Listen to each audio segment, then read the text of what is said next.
Today is Tuesday, May 30th. I'm Terrence Friday with your digital brief. Let's take a look at the top stories. Detroit police are still looking for 3 people believed to be responsible for 2 murders over the weekend. It happened at this Coney Island on Evergreen and Joy Road when police tried to pull the 3 men over on Detroit's west side. The suspects jumped out of the car and ran. A woman who lives in the neighborhood says police surrounded and searched her home looking for one of the suspects. The whole thing was caught on security camera. And you said police had their guns pointed at the house. I mean, talk to me about how scary that was. You have children inside as well. Yeah, it was very scary because we saw police officers, and a lot of cars outside, and yeah, we got very. It was very scary. My 10 years old. He was very afraid. If you have any information about the incident, Detroit police would like to hear from you.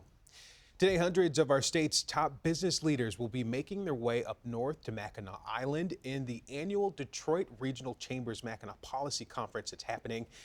The week-long event looks at statewide topics like building an equitable economy and driving Michigan's revival, women in business, and more. Keynote speakers include Governor Whitmer, Mark Cuban, and Mayor Mike Duggan. The conference kicks off at noon at the Grand Hotel.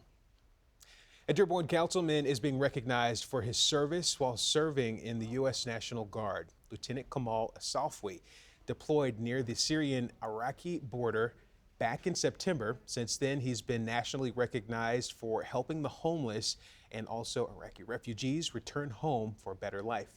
These are families, children, women who are living like in IDP camps, and seeing them go to a home and potentially live a productive life is so rewarding. And that, means a lot to me personally, because my family and I were displaced people in the same area. He is 9 months into his 1-year deployment, but despite his service overseas, he continues to fulfill his duties remotely as a Dearborn City Councilman. Let's check in with next weather meteorologist Kylie Miller.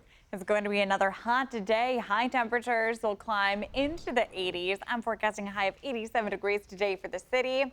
Sunny skies on tap for today, but we do have some elevated ozone levels, which means poor air quality, especially if it's for those sensitive groups. So we do have air quality alerts now for St. Clair, Macomb, Oakland, Livingston, Washoe, Monroe, and Wayne County. So you're going to need to limit your time outdoors, especially if you have respiratory issues. It's still going to be hot, though, as we go through the end of the week, upper 80s to 90 degrees. And then that's going to remain true for Saturday. On Sunday, temperatures are going to be in the middle 80s, lower 80s expected on Monday with dry conditions and more sunshine. Terrence?